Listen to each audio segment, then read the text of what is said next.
dushimiye Imana cyane none kuri uyu mugoroba mwiza Imana ishimye kutugezaho kugira ngo tubashe kuganira n'abatwumva bose ijambo ryiza ry'ubutumwa bwiza cyangwa se inkuru nziza.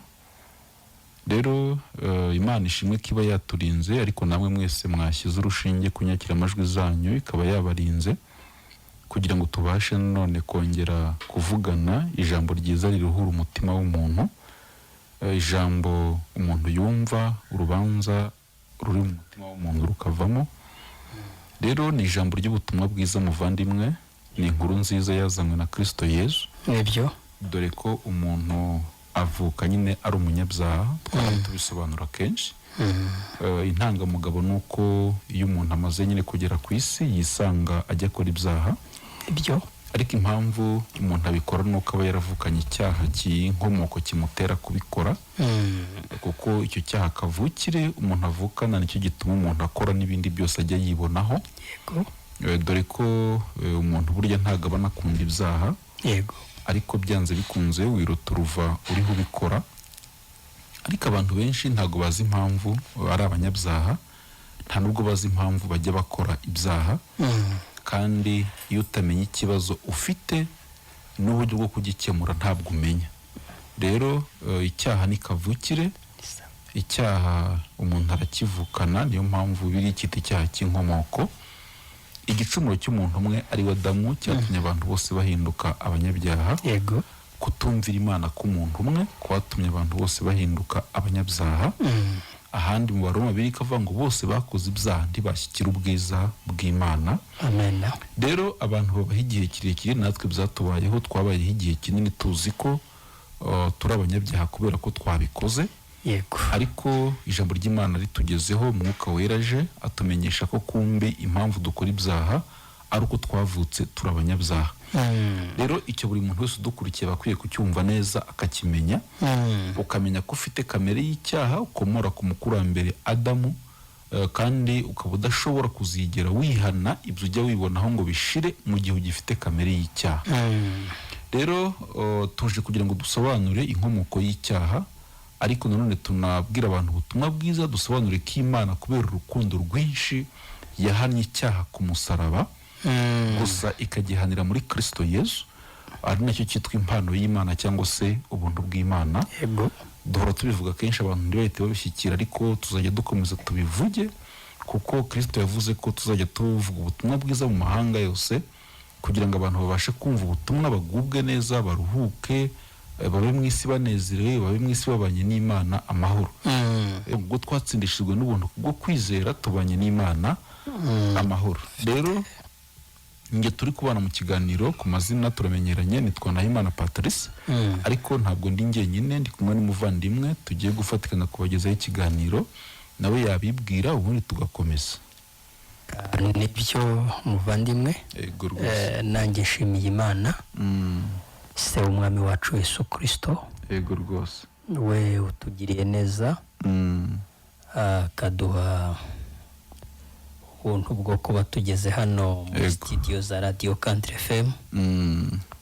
Ibyo turabimushimiye, Yego. kandi duhaye ikaze abakunzi b'ikiganiro kigira kiti ijoro ntirikorerwa. Baba ari abamaze guhishurirwa ubutumwa bwiza, bakaba barasobanukiwe ukuntu ijuru bariherewe ubuntu muri Kristo Yesu. Yego. Abo ngabo mu by'ukuri bakaba banejejwe n'igikorwa cyakozwe na Kristo Yesu ku musaraba. Yego. Tubahaye ikaze, ariko n'abandi nabo bagikomeza gukurikirana ikiganiro, tuba dukomeza kubasabira kugira ngo nabo Imana ibahishurire Yesu kugira ngo bahabwe ubwo buntu natwe twahawe. Ikindi kandi n'uwabashyizeho urushinge aribwo bwa mbere, nawe tumuhaye ikaze muri uyu mwanya. Yego rwose. Rero icyo amazina yanjye ni Musabyimana Yosefu Umugisha, ariko ndi umukiranutsi mbikesha kwizera Kristo Yesu. Nkaba ndi mu isi nezerewe, nzi neza ko igihe nzayiviramo nzaba ntashye mu ijuru iwabo w'abakiranutsi. Yego. Ndi umubwiriza butumwa rero bwiza bw'ubuntu bw'Imana, Imana ihabwa icyubahiro none n'iteka ryose. yego Ibintu byose bigirwa cyane ukuri n'ijambo ry'Imana, kubera ko nyine nibyo, kubera ko tuba twaje no kubabwira icyo Imana dushyize ku mutima, yego ariko kugira ngo tunakibagezeho ariko binyuze mu ijambo ryayo yandikishije, kubera ko ibyanditswe byera byose byahumetswe ndetse n'Imana. Rero birumvikana ko ivugana n'abantu bayo ibinyuze no mu ijambo ryayo. Nicyo gituma yadutumye kugira ngo natwe tubagezeho iyo nkuru nziza y'ukuntu ijuru twarihawe nk'impano, Imana riduhaye nk'impano muri Kristo Yesu. Turagira rero ngo dusome amagambo aboneka hano mu rwandiko Pawulo yandikiye Abaroma, yego ibice byaho 8. Noneho dusome duhereye ku murongo waho wa mbere turasoreza ku murongo waho wa 4. yego Reka nsome muri Bibiliya yera.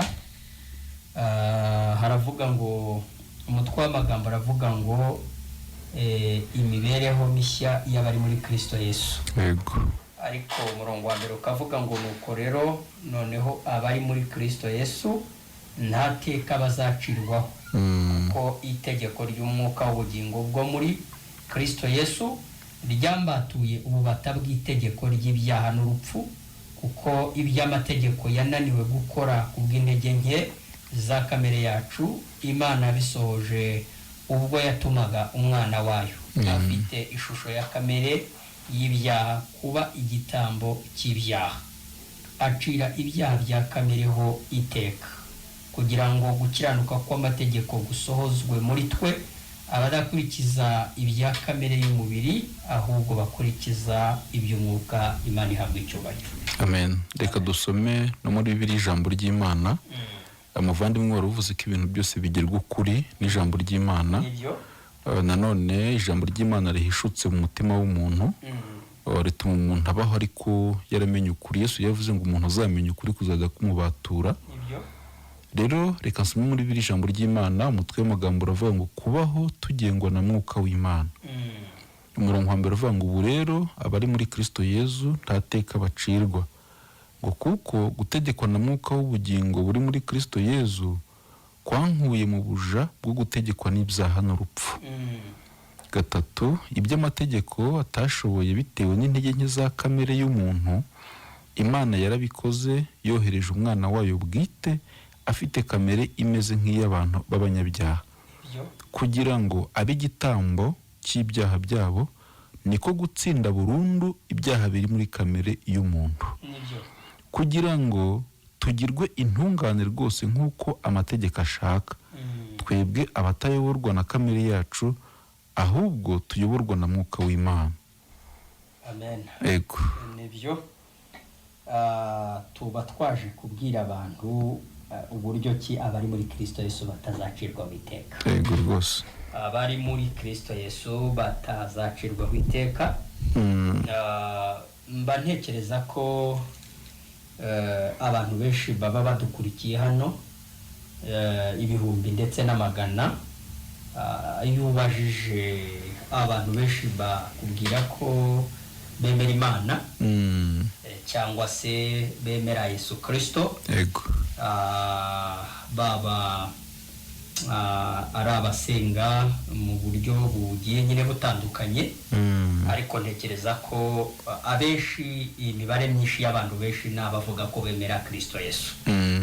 Rimwe na rimwe bikagendana n'igihe umuntu yaba yarabatijwe, cyangwa se bikagendana n'igihe umuntu yaba yarahinduriye ingeso, nko kuvuga ko wenda yari umusinzi akabireka, wenda yari umusambanyi akabireka, wenda yari wasengera mu idini rya Gatolika akarivamo akajya muri ADPR, cyangwa se wenda akava muri ADPR akajya muri Abadventiste. Hano abantu baba badukurikiye baba bagiye babarizwa mu madini agiye atandukanye, ariko umuntu wese ubajije rimwe na rimwe akubwira ko yemera Yesu kandi amwizera, ariko wamubaza uburyo cyamwizeramo, akubwira ibyo yaretse yajyaga akora, cyangwa akubwira idini runaka yasengeragamo, atagisengeramo, kubera ko nanone aho haba hatandukanye, haba hari imyemerere y'uburyo bumwe na bumwe bugiye butandukanye, ku buryo abantu bemera ku myambaro, ku buryo abantu bemera ku byo kurya, uburyo abantu bemera gusenga mu buryo bugiye butandukanye. Uko kuntu kose iyo ubajije umuntu akubwira ko nawe ari muri Yesu, ariko wamubaza ati se noneho ubu kuri ubu niba uri muri Yesu urumva uri umukiranutsi cyangwa se urumva uri intungane, akaguhakanira akakubwira ko nta mukiranutsi uri ku isi, ndetse akanagusobanurira ko ngo n'intungane nayo bwira icumuye karindwi, ariko icyo cyo aba ari ikinyoma, dore ko nta naho byanditswe muri Bibiliya. Bandimwe rero, niyo mpamvu kuri uyu mugoroba kandi kuri aya masaha turi hano tugira ngo dusobanurire abantu ukuntu umuntu aba muri Kristo Yesu kandi ntabe agiciriweho iteka. Yego rwose. Rero nkuko wari uriho bivuga, Imana ishimwe cyane. Amen. Abantu bose bashyize urushinge ku nyakiramajwi zabo, turabasabira Imana ngo ibahe nyine kumva, kuko none niyo itanga kumva. None kwizera nyine guhishwa no kumva. Ntabwo ushobora kwizera ibintu utumvise. Kujya mu ijuru bisaba kwizera iby'Imana yakuvuzeho muri Kristo, ariko nabwo ntabwo ushobora kubyizera none utabyumvise, dore ko Bibiliya mu Baroma iravuga ngo ese bakizera bate batabwirijwe. Rero nicyo kitubesheje hano, kugira ngo tubabwire iby'Imana yabakoreye cyangwa se yabavuzeho muri Kristo, kugira ngo umuntu nabyizera nawe abashe kugubwa neza, abashe kuba mu isi ariko yumva ari muri Kristo, kuruta kumva yaba ari muri ADPR cyangwa se muri Anglikani, Methodiste n'ahandi. Amadini yo ni menshi. Ntago Bibiliya yavuze ko umuntu uri mu Katolike cyangwa muri Anglikani ari utazacirwaho iteka, ahubwo yavuze ko umuntu uri muri Kristo Yesu. Imana ihimbazwe muvandi. Buriya ntabwo Imana yo itekereza nk'abantu cyangwa se imeze nk'abantu. Abantu batekereza ko umuntu kuba ari muri ADPR yaba ari mu idini yita ry'umwuka, bagatekereza ko bingana kujya mu ijuru, ariko sibyo. Ubwo tuvuze iryo rimwe, ariko n'ayandi yose nuko. Bibiliya niyo ivuga ukuri, yavuze ngo nuko rero abantu bari muri Kristo Yesu. Ntabwo yavuze abari muri ADPR, Gatolika, Anglikani, Restoration n'ayandi n'abazadukurikira batari kutwumva ubwo wenda. Rero nabari muri Kristo Yesu nibo bonyine batazacirwaho iteka. Rero abantu badufashe batwumve, ntibaze kutwumva nabi, nanone batuze batwumve gahoro bitonze, kuko nanone niba abantu baremeye ibyo abantu bababwiye, iby'Imana ivuga nibyo bikomeye, birabiruta cyane. Ko Yohani yabivuze mu nzandiko ze. Yego rwose. Rero abantu bari muri Kristo Yesu tuzajya dubwira abantu ubutumwa bwiza, ariko tunababwira intandaro y'icyaha cyabo. Kuko none iyo umuntu atamenye iby'icyaha, ni nabyo bituma atekereza ko kuba ari muri ADPR cyangwa muri Anglikani n'ahandi bishobora kumufasha kujya mu ijuru, ariko ntabwo ari byo. Idini ubundi rihera muri Edeni. Nitubona umwanya uhagije tuzagumya gusobanura idini icyo bisobanura.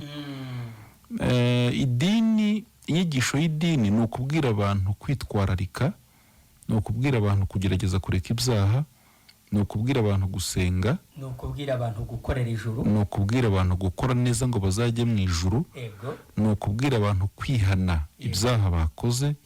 Ibinini bikomeye idini rigira rivurisha abantu ni ukubabwira kwihana ibyaha bakoze, aribyo byitwa kwatura, ibyaha. Yego rwose. Ibyo binini ntibikiza.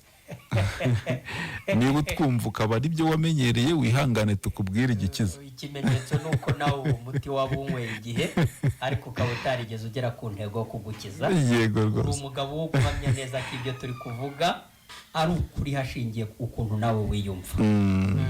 Ibintu by'idini ubirebeye inyuma wagira ngo ni iby'ubwenge, ariko umwuka weriye gusanze uza gusanga kumbi ari ibintu bitari iby'ubwenge. Ni ibintu bidafite ihuriro nuko Imana yakijije umuntu. Niba bakubwira kureka ibyaha no kubyihana, ubivuze mu mazina, ni ubuyobe ndetse bukomeye. Kuko njya ntangara muvandimwe, kugira ngo Imana ibabarire icyaha mu isezerano rya kera yego byasabaga ko hapfa ikintu cyangwa se igitambo kizira inenge kigapfa mu mwanya wawe, yego nabwo kugira ngo ibyaha bitwikirwe umwaka umwe. yego None birababaje kuba bakwigisha ko ushobora kuvuga ibyaha wakoze mu mazina hanyuma ukabibabarirwa, ntago ari byo. yego Ese abo mu isezerano rya kera cyangwa abisiraheli kuba batarabivugaga mu mazina nta kanwa bagiraga se? Ahubwo ntago icyaha gishobora kubabarirwa amaraso atamenetse. Turiho turi gusobanura ukuntu umuntu ashobora kwiyumva nawe ari muri Kristo Yezu. Aragaga Imana yagushyize muri Kristo Yezu, ariko ikibazo ntiwigeze ubimenya kubera ko imyumvire yawe n'imyibwirire yawe wumva utarimo, niyo mpamvu uharanira kubamo. yego Nta muntu ujya uharanira kuba muri Kristo Yezu, ahubwo Imana igushyira muri Kristo. Wabyizera umutima wawe ukaguhamiriza ko utazacirwaho iteka, kuko nubwo twasomye ngo abari muri Kristo nta teka bazacirwaho, ariko Imana yiba yaragushyize muri Kristo wowe nta makuru ufite. Kutagira amakuru kuba muri Kristo rero ugatunga umutima wo kumva uzacirwaho iteka. Kumva uzacirwaho iteka bigatuma uharanira kurwana nabyo kugira ngo bikire. Uko kose ukora kugira ngo urebe ko utacirwaho iteka siyo nzira. ntabwo ariyo nzira. Uravuze ngo ahari bisa nk'aho ari iby'ubwenge. Ego. Iyo abantu baba bariho babivuga, gukora imirimo myiza ngo uzajye mu ijuru, guhindura ibi n'ibi kugira ngo uzajye mu ijuru, ibyo bintu biba bivugwa ahantu hagiye hatandukanye, ngo biba bisa nk'aho ari iby'ubwenge. Ubuze icyo nibuka icyanditswe kimwe, ko rimwe na rimwe ibyo tuvuga biba byanditswe. Hari n'umuntu wibaza ngo si ibyo muvuga ubundi byanditse. Bituma ntekereza aya magambo ari mu byanditswe byera, ari mu rwandiko Paulo yandikiye Abakorisayi, ibice 3.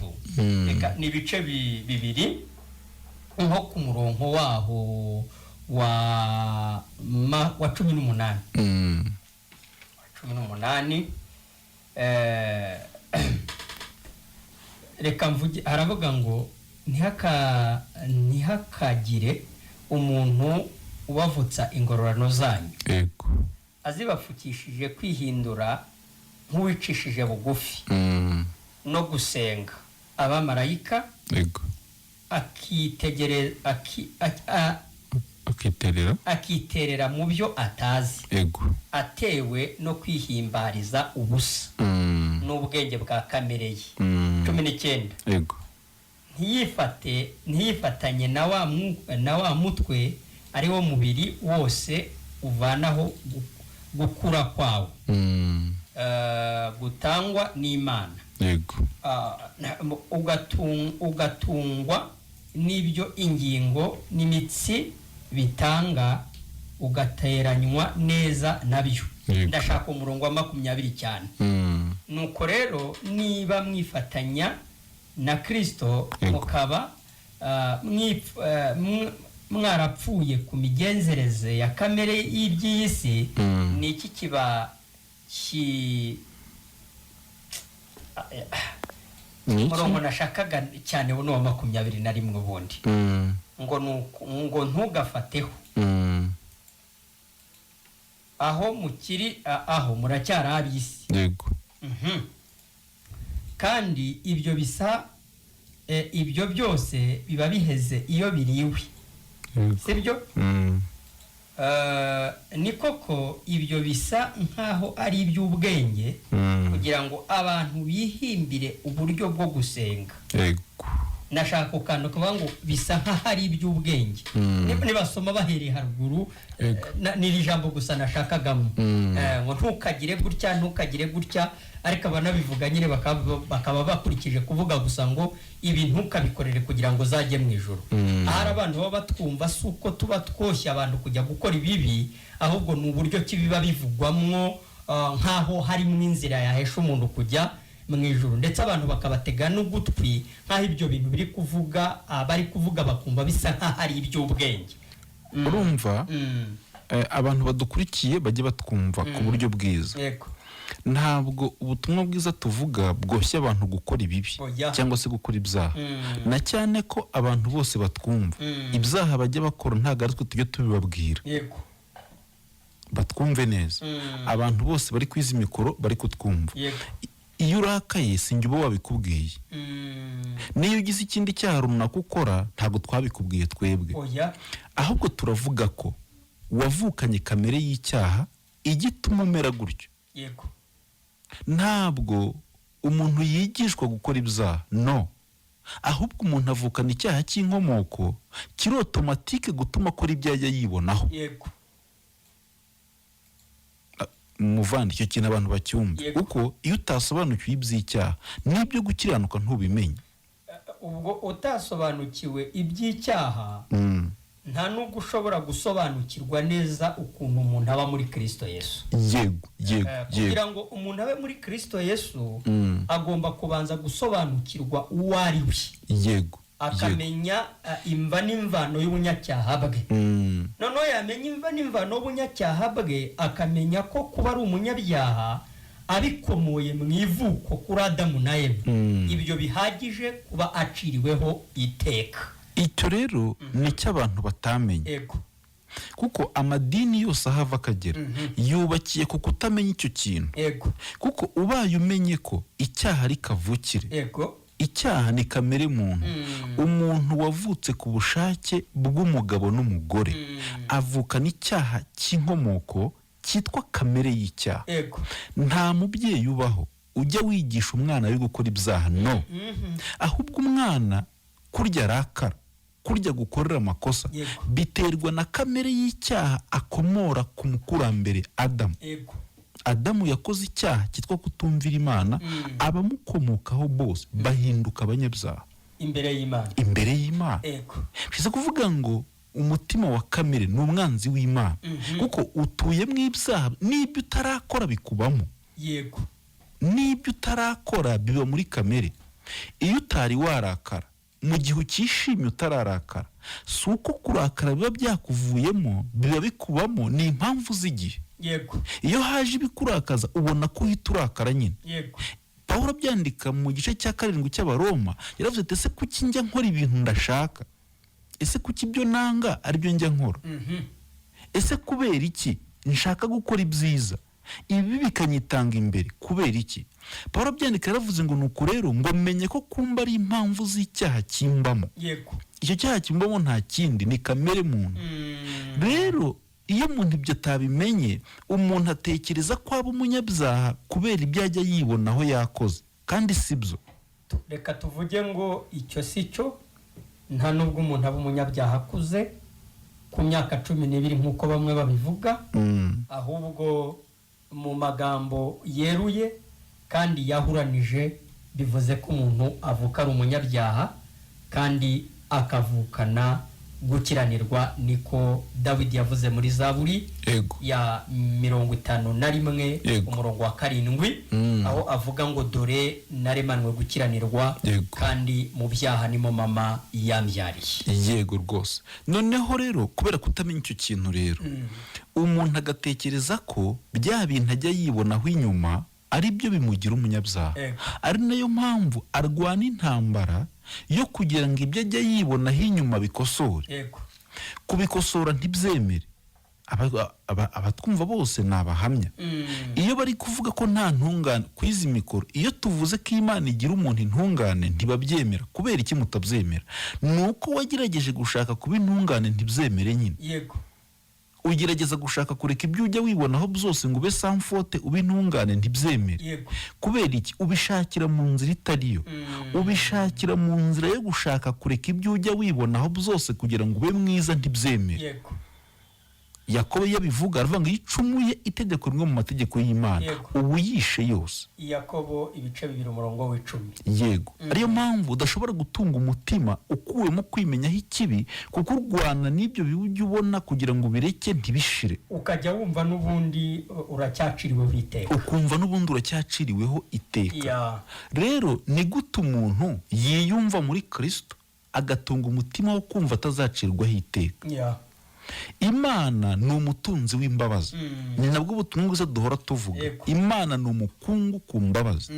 Imana ni umubyeyi. hanyuma y'uko umuntu avukanye icyaha kimuhindura umunyabyaha wuzuye, hanyuma y'uko umuntu yari bucirweho iteka kubera icyaha kavukire, Imana kubera urukundo rwinshi yateguye uburyo bwo gukiza umuntu. Ntabwo kugira ngo ukizwe bikomoka mu mbaraga zawe, ntabwo kugira ngo ubintungane ubyishakamo, ntabwo kugira ngo ubintungane usenga amasengesho, wapi, ntabwo kugira ngo ubintungane ufata gahunda yo kwihana ibyaha, wapi, kuko urabyihana ntibishire nyine. Abatwumva bagiye bihana, umuntu yihana akiri muto akazarinda asaza yihana bitarashira, ntabwo bishira. Nicyo gituma urubanza umuntu aririmba ariko akajya yumva aracyafite urubanza mu mutima. Yego rwose. Agasenga akajya yumva aracyafite urubanza mu mutima. Ndetse wenda navuga akantu rimwe na rimwe niyo tuvuga gucirwaho iteka, abantu bashobora kuba babifata nk'ikintu cyoroshye. Ubundi gucirwaho iteka ni ikintu gitangira umuntu gitangirira inaha mu buzima. Umuntu acyumva kwa kundi mu mutima wumva ubwoba, kwa kundi wumva mu mutima Imana atari papa wawe, kwa kundi wumva mu mutima utazajya mu ijuru kandi wagerageje. Ariko noneho gucirwaho iteka nyirizina ubundi ni ukurimbuka. Ubundi gucirwaho iteka ni ukujya mu muriro utazima. Gucirwaho iteka nyine urumva twabivuze, umuntu amaze gukora icyaha ni ukuvuga ngo yatandukanijwe n'iki? N'Imana. Acibwa mu maso y'iki? Imana. Ibyo byitwa gucirwaho iteka, gucibwa mu maso y'Imana. Igicumuro cya Adamu cyateye abantu bose gucirwaho iteka. Ibyo biri mu gice cya 5 mu Baroma umurongo wa 18. None urumva uko gucirwaho iteka kugira ngo abantu ko tubwira abantu tuba tumeze nk'abari gukura abantu mu nzira gushya, cyangwa nk'abari gukura abantu mu muriro bagiye gushyukamira nk'uri kubajaburamo batabara. Abantu bumve gucirwaho iteka ni ukujya mu muriro utazima, ni ukujya mu nyanja yaka umuriro n'amazuku. Umuntu amaze gutandukanywa n'Imana, igihano yagombaga guhanwa rwari urupfu rw'iteka, kwari ukurimbuka, kwari ukujya kubabazwa by'iteka ryose mu nyanja yaka umuriro n'amazuku. Wakomeza. Yego rwose. Twe rero hanyuma y'uko umuntu avukanye iteka, hanyuma y'uko umuntu avutse ukumva byanze bikunze ufitanye n'Imana urubanza, ugatunga umutima wo kumva Imana utabana nayo, ugatunga umutima wo kumva udashobora kuba intungane imbere y'Imana. Ibyo bwabyo bituma wumva uzacirwaho iteka. Urakoze. Bituma wumva uzacirwaho iteka.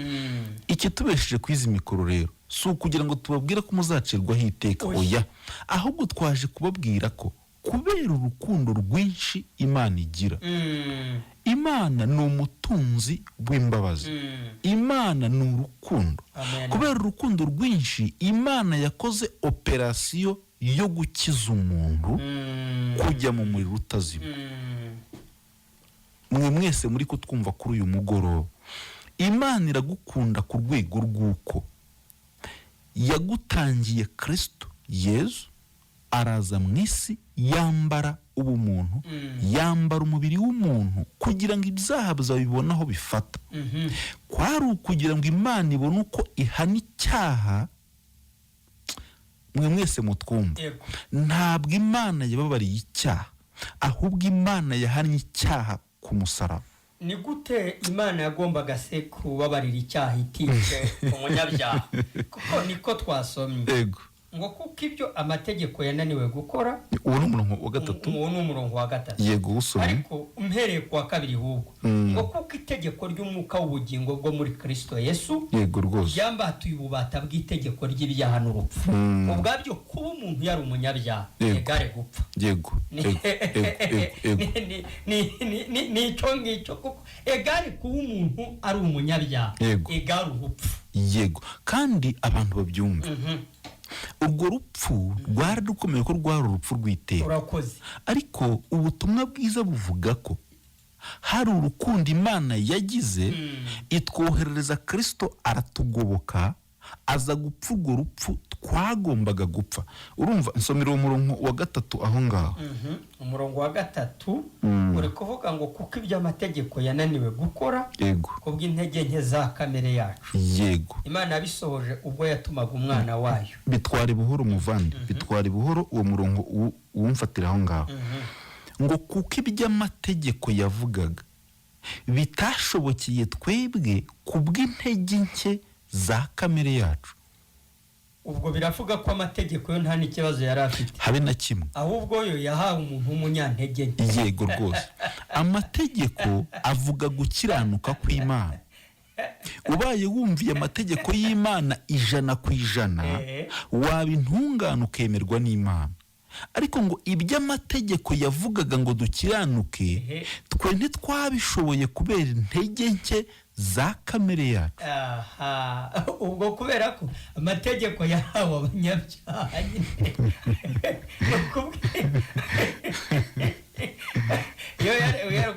Kwari kugira ngo atwereke dore kandi we ntubona ko uri umunyabyaha, ntubona ko uri uwo gucirwaho iteka. Kuba twarisha amategeko y'Imana nta kundi twari bubigenze. Turi abanyantege nke muri kamere ku rwego rw'uko tudashobora kumvira amategeko y'Imana. Yewe n'abayishanikaho n'abayiga bashaka kuyumvira, reka mbabwire ngo uzarinda upfa utayashoboye, kuko kamere ifite intege nke zidashobora kumvira amategeko y'Imana.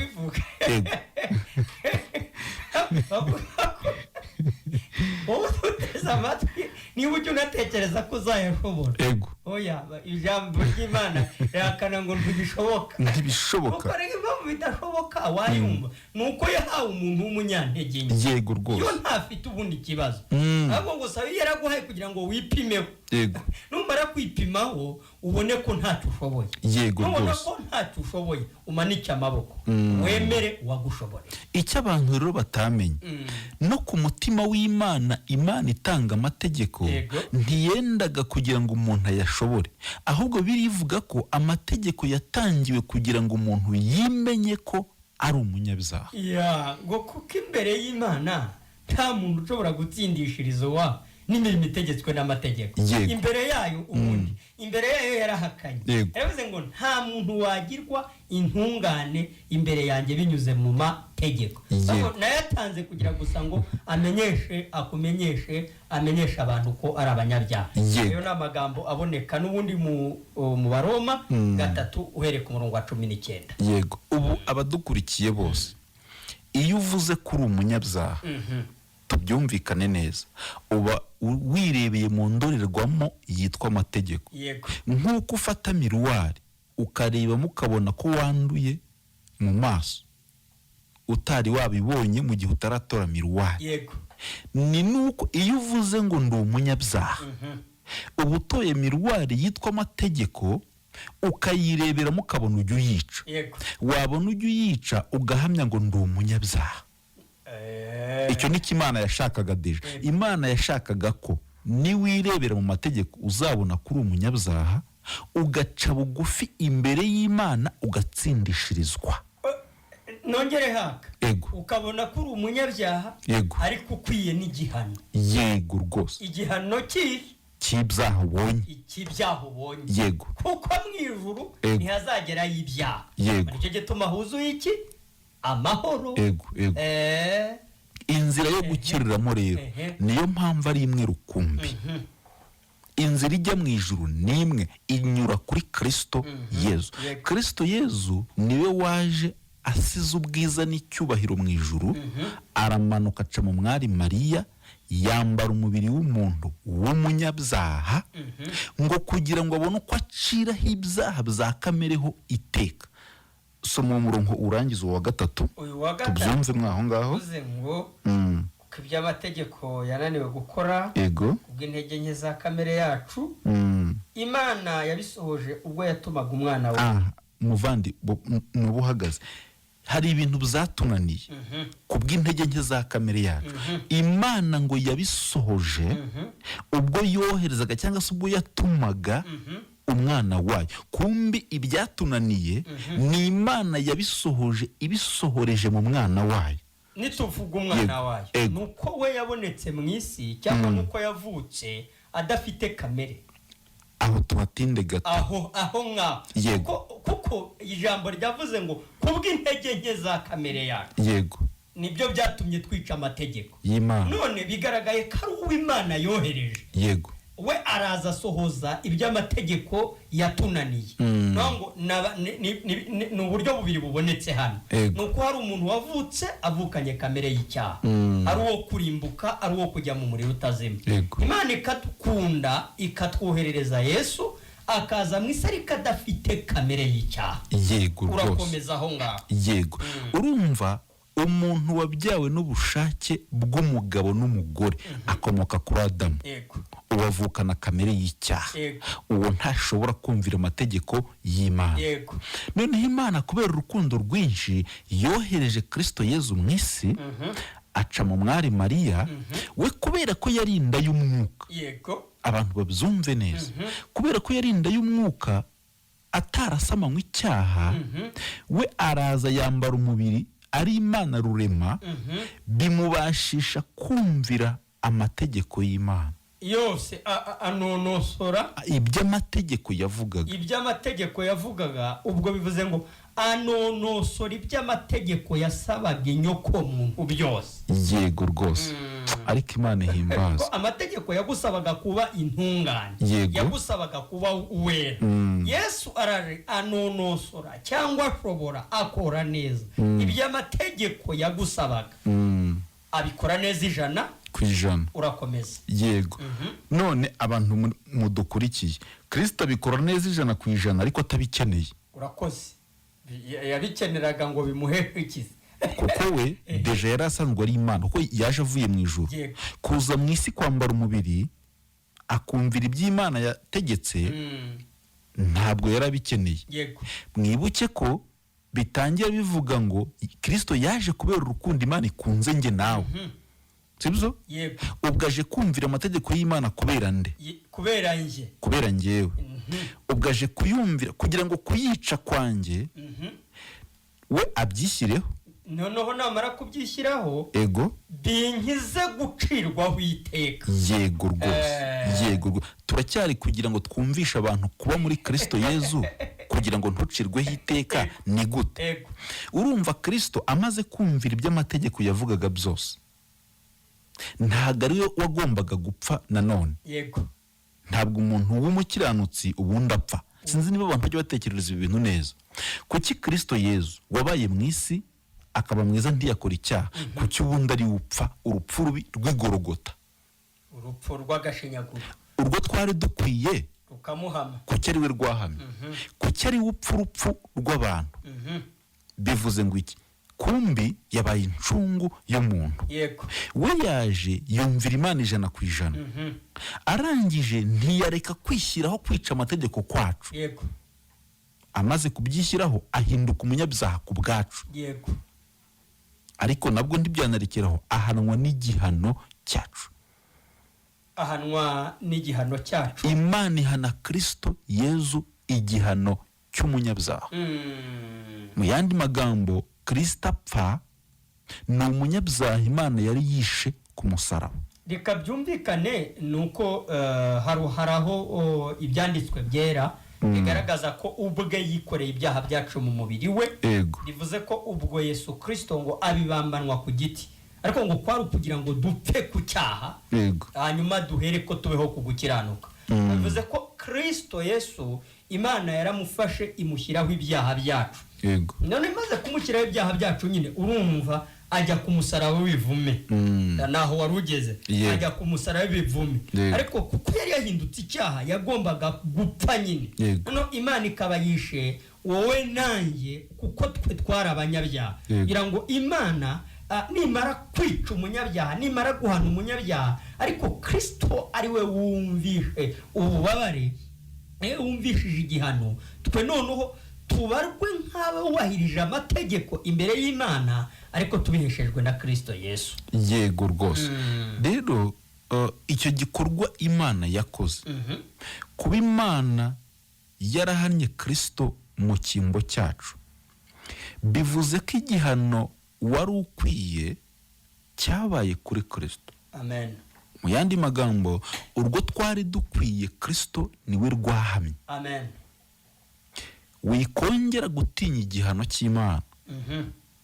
Niba utunze umutima wo kumva Imana izaguhana, ntiwegeze umenya ko wahaniwe muri Kristo. ubwo bivuze ko utigeze umenya Yesu. yego Hari ukuntu ngo nushaka ujya ubiririmba, ndabizi urabiririmba, ubisoma mu ijambo ry'Imana, muri Bibiliya ubisomamo, ariko ngo hari ukuntu ngo abafarisayo basomaga ibya Yesu, bakabisoma ngo mu masinagogi, bakabisoma mu masabato, aho azavukira, ikizaba kimuzanye, cyazazira, byari byanditswe mu mizingo, mu bitabo by'abahanuzi bavuze.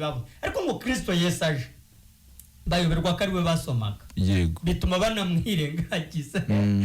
Hari ukuntu waba ubiririmba, hari ukuntu waba usenga muri iryo zina, hari ukuntu waba warabatijwe muri iryo zina, ariko reka tukubwire kubivuga bitandukanye no kwizera icyo gikorwa cya Yesu Kristo yakoze ku musaraba. yego rwose.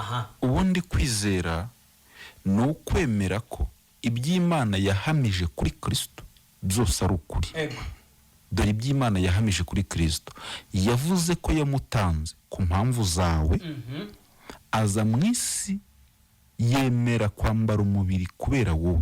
Ubundi impamvu Kristo yambaye umubiri ni ukubera njye nawe, kwari ukugira ngo nkunda ariya magambo mu Isezerano rya kera y'ukuntu kijya gihe inzoka ziriya Abisiraheli, Imana yabwiye Mose ati cura inzoka mu muringa isa n'izabariye, uyimanike ku giti, kugira ngo umwisiraheli wari we n'inzoka narajya yireba hazajya akira. Byasiguraga iki?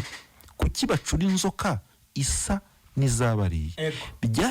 Byavugaga ko Kristo Yesu azaza akambara umubiri nk'uwacu, agasa natwe, kugira ngo abone uko yishyiraho gukiranirwa kwacu, ariko anabona uburyo ahanwa igihano cyacu.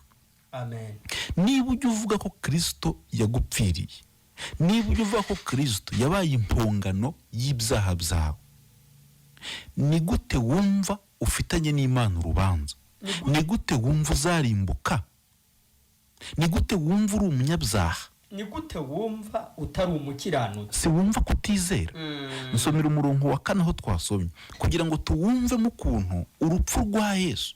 Ese Kristo kumvira amategeko y'Imana ku bwacu twe biduhindura iki? Twebwe tubiki iyo twabyizeye? Nsomera umurongo wa 4. Ngo kugira ngo gukiranuka kw'amategeko gusozwe muri twe. Yego rwose.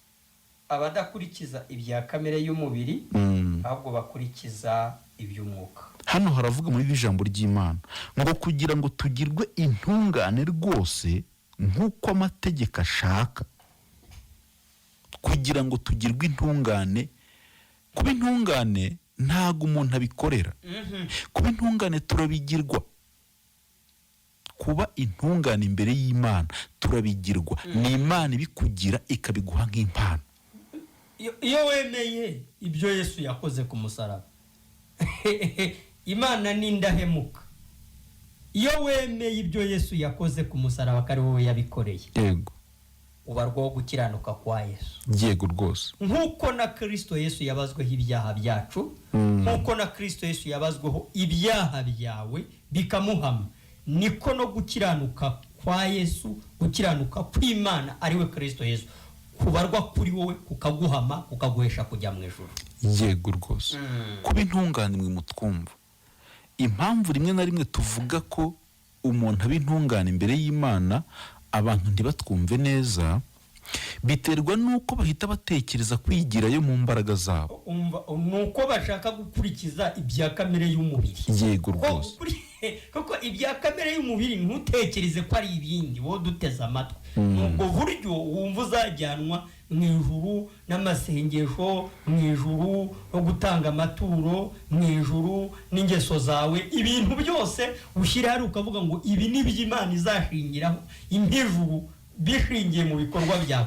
Ibyo ni ibya kamere y'umubiri ubundi. Yego rwose. Bibiliya ivuga ko ibihembo by'ibyaha ari urupfu. Yego. Witekereza ko icyaha cyakuvaho mu buryo bworoshye. Yego. Nyabune wowe utwumva, niba mu Isezerano rya kera kugira ngo icyaha gitwikirwe amezi 12 umwaka byarasabaga igitambo, kandi nicyo kizira inenge, bakakica kikava amaraso kigahongerera ibyaha byawe umwaka umwe. Ni gute wumva ko ushobora kumva ko icyaha cyakuvaho upfukamye cyangwa ukibwiye mugenzi wawe, wumva gute kuvuza icyaha mu mazina cyakuvaho? rekana n'ibyo bintu bya kamere y'umubiri. Ntabwo ibyo bintu ari byo. Ibyo bintu kamere irakubeshya. Kamere n'umwanzi w'Imana ni nayo ikomeza kukubeshya ibyo bintu kandi ntibinahoboka. Yego rwose. Emera ko Imana yahannye icyaha ku musaraba. Emera ko Esaya bihishuye yavuze ngo yaramushinjaguye. Amen. Yaramubabaje. Amen. Ngo yashinjaguye gukiranirwa kwacu. Ngo igihano kiduhesha amahoro cyari kuri we. Igihano Kristo yahanwe. Cya gihano cyo gucirwa witeka. Yego. No kuvuga ngo Kristo igihano yahawe cyasimbuye igihano twagombaga guhanwa. Yego. Kiduhesha amahoro. Iryo jambo kiduhesha amahoro cyari kuri we. Yego rwose. Ayo mahoro nayahe? Na amahoro azanwa nuko wamenye ko Imana itakiguhananye kubera ko yahannye Kristo mu cyimbo cyawe. Ntabwo ibyo bintu byabura kuzana amahoro. Yego.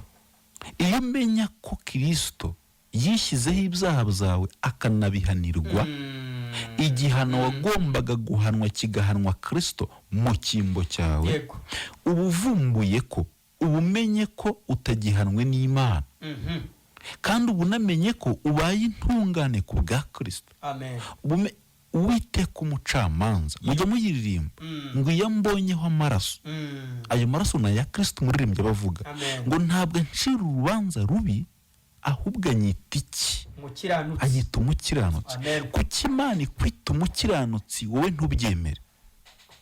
Imana yashimye ko amaraso azira inenge ya Kristo ameneka kugira ngo akwezeho gukiranirwa kwawe kose.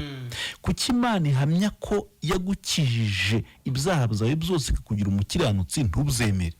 Ubundi kwizera ni ukwemera ko Imana yaguhinduye intungane ku bwa Kristo. Ese kuki ujya uvuga ko Kristo we yahindutse umunyabyaha ku bwawe? Kuki wowe wumva ko utabaye umukiranutsi ku bwa Kristo nyine?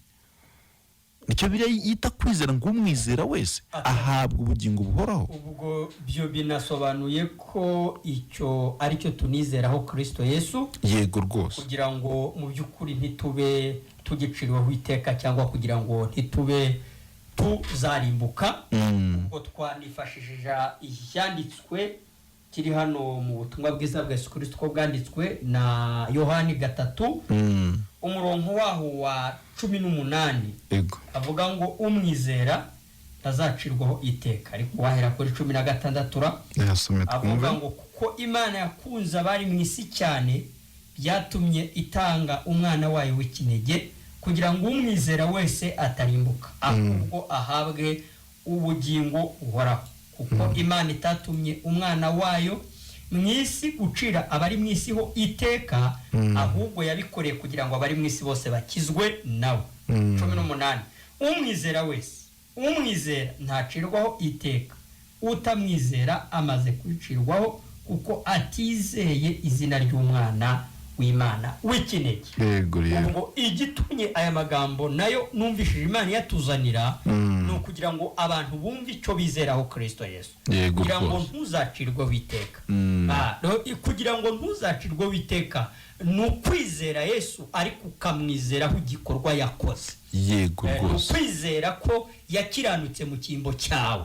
Nukwizera ko yakoze ibyo utari gushobora, ibyananiranye, ibyakunaniye akabikora, akubahiriza iby'amategeko yagusabaga byose kandi akabikora neza. Imana ikamubaraho ibyaha byawe byose uko bingana n'igihano cyabyo Yesu Kristo akagihabwa, nawe ukabarwaho gukiranuka kwa Yesu Kristo. Ibyo bintu yubyizeye rero ntubu giciriweho iteka, ahubwo ubuhawe ubugingo bugize gute? Buhoraho. Utabyizera abamaze gucirwa witeka kuko atizeye izina ry'umwana w'Imana. Ariko inkuru nziza twakuzaniye ni kubwira ngo Imana ituma Yesu mu isi yari ibikoreye kugira ngo abari mu isi bose bakizwe nawe. Yego. Niyo nkuru nziza twaje gukubwira, nuko Imana yatumye Yesu ikamwohereza mu isi ngo genda ukize bari abantu umuriro utazima bagombaga kuzahiyamo, ubakorere, ubakize,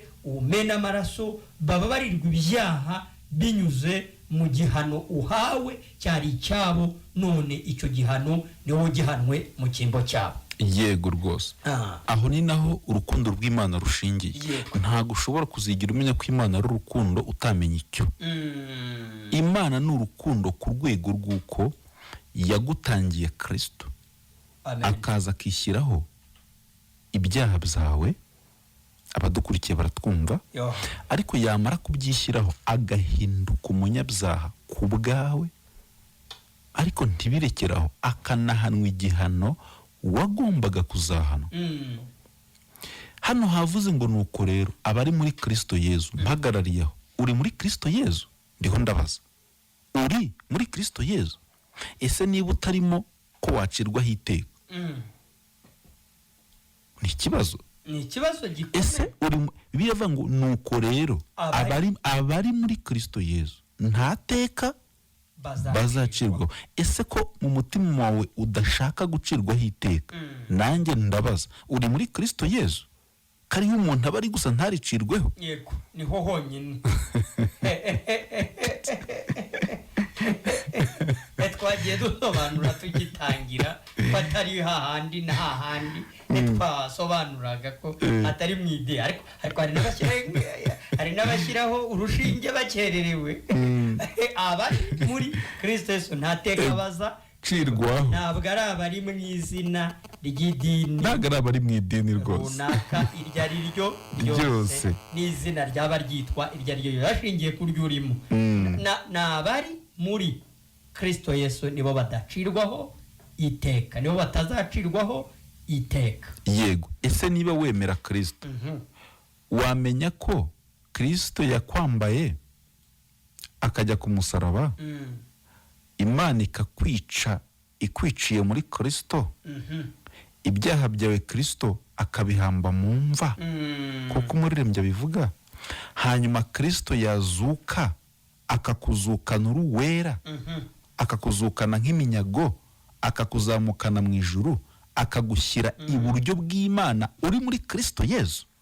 Ibyo bintu hari amakuru ufite? Niwe waturokoye. Ese niba uzi ko Kristo yazutse mukazukana, akakuzamura iburyo bw'Imana uri muri Kristo Yezu, ese ubwo nturi muri Kristo? None se kuki ufite ubwoba kuzacirwaho iteka kandi abari muri yo batazaricirwaho? Ntiwumva kutizera? Birumvikana kutizera.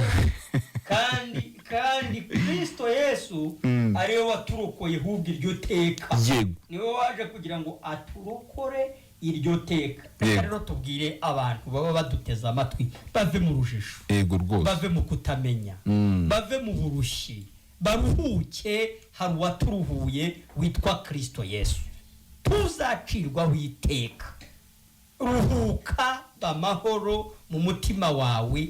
Igihano Yesu yahawe kirahagije kugira ngo kigukize gucirwaho iteka, kigukize kurimbuka. Yego rwose. Reka tukubwire ngo ruhuka kwiyeza. Amaraso ya Kristo Yesu yamenetse yarakwejeje. Reka tukubwire ngo uruhuka kujya mu misozi, ruhuka kujya mu buvumo, ruhuka kwiyiriza ubusanzwe gukorera ijuru. Ibyo Yesu Kristo Yesu yakoze, yabikoze neza, ari wowe nanjye abikorera 100%. Kuba muri Kristo Yesu ni ukwemera ibyo Yesu Kristo yakoze, kugira ngo iryo teka utazaricirwa. Byemere kandi wemere ko bihagije, byizere kandi wizere ko bihagije. Ni ubwe wivugiye ngo ku musaraba yarivugiye ngo byose bigize gute? Birarangiye. Ni wowe wabivuze. Ariko turi kubwira abantu ko twatsindishirijwe n'ubuntu kubwo kwizera, ko twahawe ijuru ku buntu. ngo muravuze ngo tujye kwikorera ibyaha. Kubera ko Imana izi ko wavutse uri umunyabyaha, n'imibereho yawe mu buzima busanzwe ikagenda ibigaragaza, n'intege nkeya za muntu zikabigaragaza. Nicyo ahubwo cyatumye itanga Yesu kugira ngo muri we ubabarirwe ibyaha. Yego rwose. Iyo ubyumva, iyo tuvuze imbabazi z'ibyaha, nkuko Luka igice cya mbere umurongo wa 77 avuga ngo menyesha abantu agakiza ko ari ukubabarirwa ibyaha. Iyo tuvuze ko Imana yakubabariye ibyaha, birababaje kuba wumva kubikora. Kandi Bibiliya ikongera kuvuga ngo twakoze ibyaha ntitwashyikira ubwiza bw'Imana. Wikumva kubikora kuko warabikoze ntiwashyikira ubwiza bw'Imana. Igihe urimo nicyo kubwirwa imbabazi zabyo, ahubwo nicyo nta kindi, ni ukubwirwa uburyo ki Imana yakubabariye ibyo wakoze nyine. ni umuti. Kansome gato hano mu Bakolosayi igice cya 2, ndasoma 30 mpereye 13 ngeze 15. Abakolosayi igice cya 2 umurongo wa 13 ndageza 15, haravuga ngo sinzi niba wahageze, nsome hano muri iki Kinyarwanda. Haravuga ngo kera mwari mwarapfuye muzize ibyaha byanyu no kudakebwa nk'Abayahudi, maze Imana ibazurana na Kristo, yatubabariye ibicumuro byacu byose, isibanganya urwandiko rutondagura imyenda twashinjwaga n'amategeko, irukuzaho kurumanika ku musaraba wa Yesu. Ngo bityo Imana yanyaze bya binyabutware na bya binyabushobozi, ibikoze isoni ku mugaragaro, yerekana ko Kristo abitsinze burundu. Amen. Rero icyo nashaka kwivugira muri aya magambo ni uko Imana kera twari abanzi bayo, ariko Imana imaze kohereza Kristo, araza afata dosiye twari dufite yadushinjaga imyenda yo kwica amategeko y'Imana. Hano havuze ngo arayifata, ayishanyuza kuyibamba ku musaraba, ayishanyuza kuyimanika ku musaraba wa Kristo. Ahanagura niko hano ahanagura urwandiko ngo rw'imihango rwaturegaga, ibintu by'imihango, urwandiko ngo rw'imihango rwaturegaga. nuko ngo yanyaze bya bunyabutwara na bya binyabushobozi, ngo ku musaraba wa Kristo yerekana ko abitsinze burundu, ubudasubirwaho. Kandi reka byumvikane nuko ku musaraba habonetse ibintu bibiri, habonetse ukuri, iri kwaboneka n'urukundo. Yego rwose. Kandi ukuri nuko Imana yagombaga guhana umunyabyaha, kandi hari habonetse Yesu Kristo ujya mu cyimbo cy'abanyabyaha. Uko ni ukuri. Nuko Imana ibonye ko Yesu ahindutse icyaha ku bwacu, ntabwo yigeze imubabarira, yamwishe imuhora ibyaha byacu. Ukuri rero nuko ubutigeze kumenya icyaha ari we Yesu. Yego. Imana yamuhinduye kuba iki? Icyaha ku bwacu. Icyaha ku bwacu. Kugira ngo muri Kristo natwe duhinduke gukiranuka kw'Imana. Niba Kristo yarabaye umunyabyaha ku bwanjye, Imana yahamije ko nanjye kumwizera mbi ntungane ku bwa Kristo. Amen. Ibyo simbigishaho inama abantu. Yego. Kuko si abantu babikoze, ibyo byakozwe n'Imana. Ni Imana yahamije ko icyatumye itanga umwana wayo ari ukugira ngo ahanwe igihano cyanjye. Amen. Nimara kumenya nkabyizera, nanjye mpabwe gukiranuka kwa Kristo. Nambaye gukiranuka kwa Kristo, Imana yampaye nk'impano. Amen. Mwakijwe n'ubuntu kubwo kwizera, ntibyavuye kuri twe, ahubwo ni impano y'Imana rwose. Efeso 2:8 kugeza ku 9. Yego rwose. Avuga ayo magambo niko avuga. Igihe rero cyanagiye, wenda badukurikiye bumvishe ko tutatanze umurongo wa telefone, ntago ari ikibazo cyo kubirengagiza, ahubwo ni ikibazo cya tekinike. Yego. Ntago kuri telefone kuvugana n'abatwumva kuri telefone biri kwemera. Yego. Ubwo barihangana, wenda nikizakemuka tuzajya tubaha umurongo tuganire n'abatwumva. Tuzajya tubaha umurongo. Ntekereza ko ahari ahubwo twabaha kontakite zacu, ubundi uwifuza kugira icyo tubaza nyuma y'ikiganiro hanze ya studio akaba yatubaza tukavugana nta kibazo. Reka tubanze tubabwire ko nanone iki kiganiro mu gikurikirana no kuri YouTube. Yego. Ufite telefone yawe nini ukandikamo ijambo rivuga ngo ijuru ntirikorerwa TV, ukomeza gukurikirana ibiganiro bisobanura ukuntu ijuru twarihawe nk'impano, twaherewe ubuntu muri Kristo Yesu. Kandi n'iki kiganiro uzanagikurikirana nanone witonze nanone. Kandi ariko kandi dufite nimero twaguha gushyiraho ku rubuga rwa WhatsApp, narwo rwitwa ijuru ntirikorerwa, ya 0784 42 57 iyo niyo wakwandikira ikagushyira ku rubuga rwa WhatsApp, ukiyumvira ubuhamya bw'abamaze gukizwa, bahishuriwe ubuntu bw'Imana, banezerewe, n'abandi bagikomeje gukurikirana. Noneho inimero yanjye ngendanwa ni 078925 iyo ngiyo yibuze. Iyindi wahamagara ni 0789263335. iyo niyo wampamagaraho mvuye hano muri studio. iya Patrice MTN ni 0783167163. Tigo ni 0722167163. Turabashimiye mwese abo twabanye mu kiganiro, mwakoze cyane. Naho ubutaha ikiganiro nakagaruka. Turabakunda cyane, mukomeze kugubwa neza. Bye bye. Bye.